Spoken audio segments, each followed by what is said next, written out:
The Trump era of American politics has lasted now the better part of a decade, and it's really important that we take a look back and look at how much the Republican Party has changed under Donald Trump. It is a very different party today than it was when this fiasco started. In many ways, it's unrecognizable from the party that it used to be.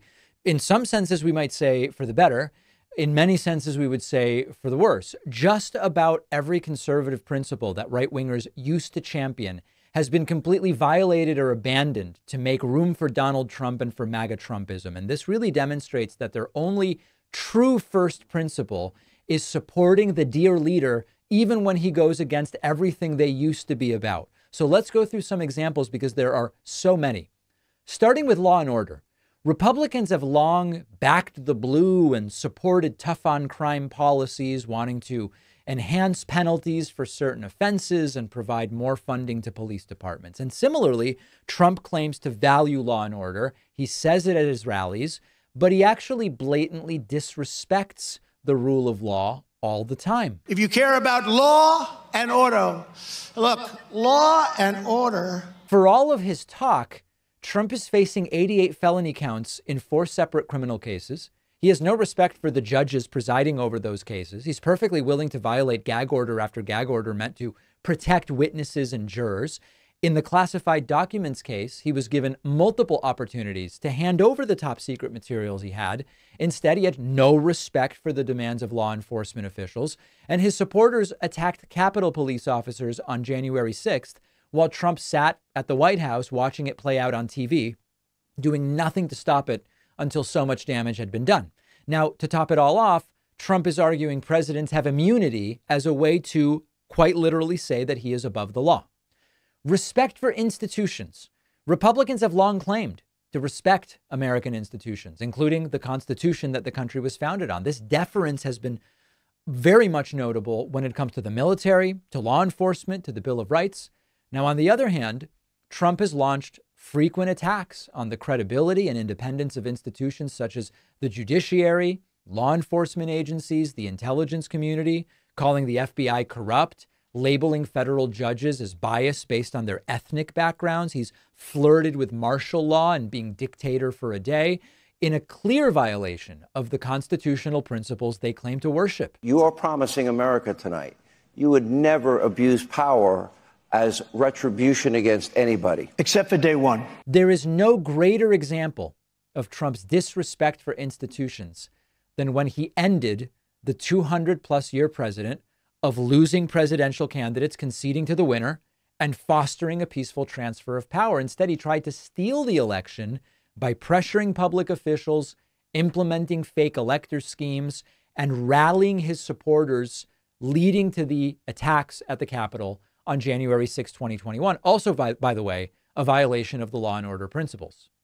Debt and deficit. Republicans have long claimed to be the party of fiscal responsibility. This never really made sense.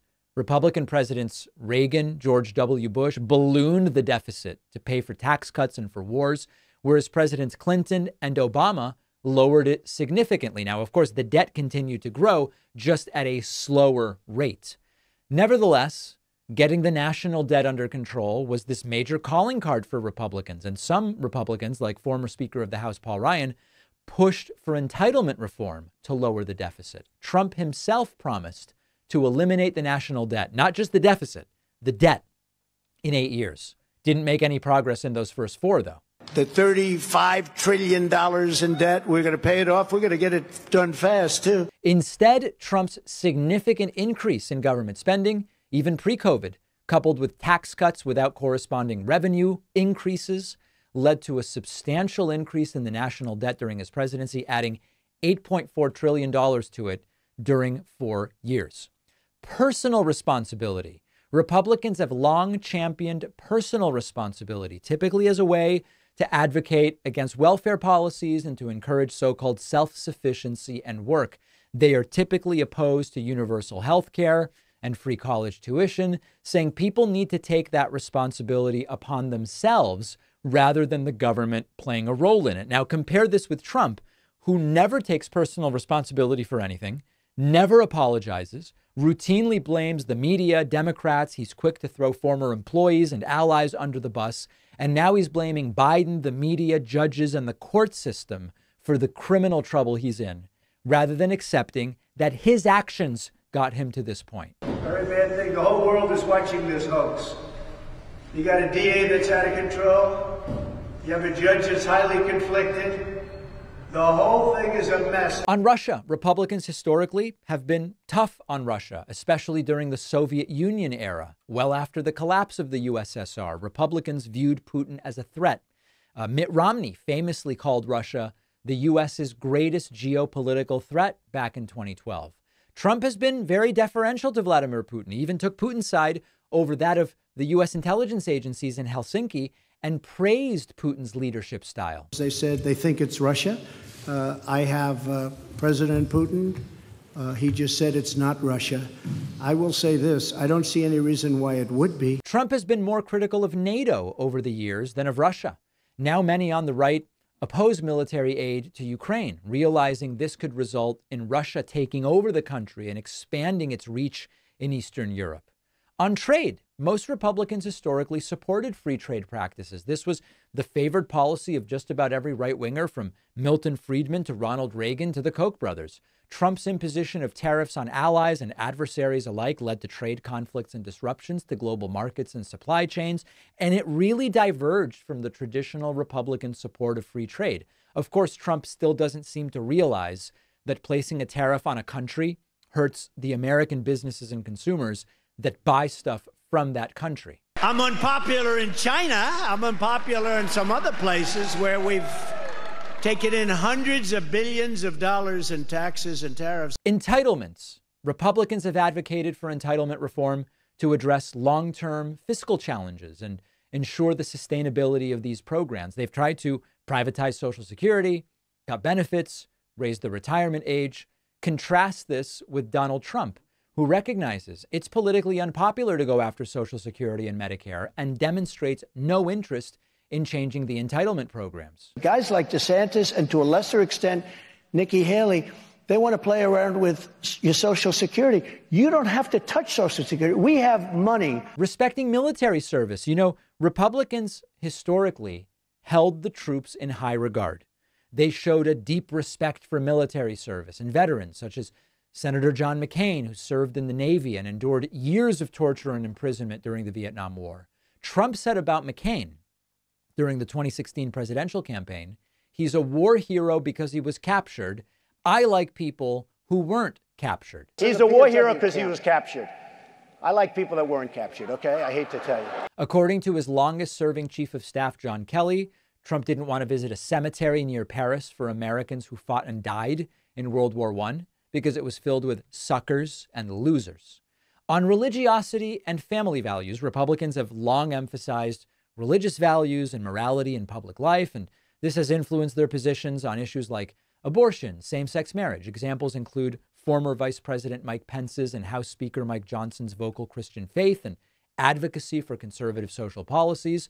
Trump's personal behavior and rhetoric includes multiple divorces, extramarital affairs, coarse language, contradicts the traditional Republican values of family and religious morality. He has been unable to cite even a single favorite Bible verse, as it's a personal issue. I'm wondering what one or two of your most favored Bible verses are and why. I wouldn't want to get into it because to me that's very personal. You know, when I talk about the Bible, it's very personal. He referred to 2 Corinthians instead of 2 Corinthians, and now is selling his own Trump Bibles combined with America's founding documents in what some religious leaders are calling blasphemous.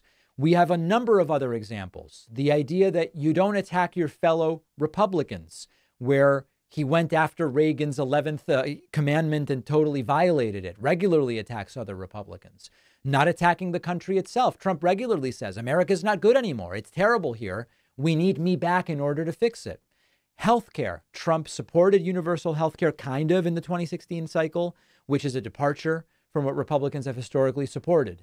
But of course, he didn't implement it. And when it came down to it, he didn't really want to do it. Trump has said the Iraq war was a mistake sometimes, but sometimes it was good. Depends when you ask him. The idea of limited executive power espoused by the right. Trump has mostly abandoned it as long as he's the one with all the power. So at this point, the only thing holding Republicans together is fealty to the dear leader, Donald Trump. Republicans didn't even write a party platform in 2020, opting instead to reassert support for Trump's agenda, whatever that may be. It is no wonder why there are countless examples of traditional Republicans expressing disdain for the direction of their party. Mitt Romney, George W. Bush, Paul Ryan. Trump has made it clear Republicans don't actually care about the rule of law or personal responsibility or fiscal conservatism or any of their supposed policies. If they did, they couldn't support Trump. Instead, they value being subservient to this narcissistic megalomaniac wannabe dictator because they want to be close to power. And if Trump will be in power, they want to be near him. Trump's priorities, Trump's guiding principle, there's only one of them. It's what's good for me right now and what do I have to do to retain power. Scary stuff.